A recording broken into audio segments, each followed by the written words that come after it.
తిరుమల వెళ్తే డిక్లరేషన్ ఇవ్వాల్సి వస్తుందని జగన్ అబద్ధాలు ఆడుతున్నారని మాజీ మంత్రి దేవినేని ఉమా ధ్వజమెత్తారు. తిరుమల ఆచార వ్యవహారాలను మంట కలిపే హక్కు జగన్ కు ఎవరిచ్చారని నిలదీశారు.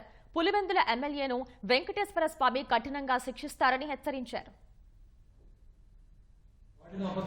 నన్ను డిక్లరేషన్ ఇమ్మని ఎవరూ అడగలేదు.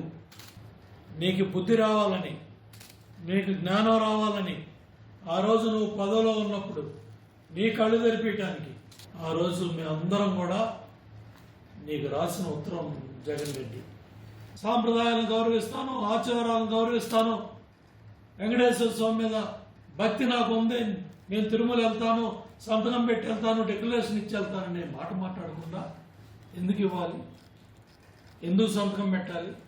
ఎంత కొవ్వుతో మాట్లాడావు, ఎంత అహంకారంతో మాట్లాడావు. నీ చేష్టలన్నీ కూడా లెక్కించబడతాయి. స్వామివారిని లెక్కలన్నీ త్వరలోనే తేలుస్తారు.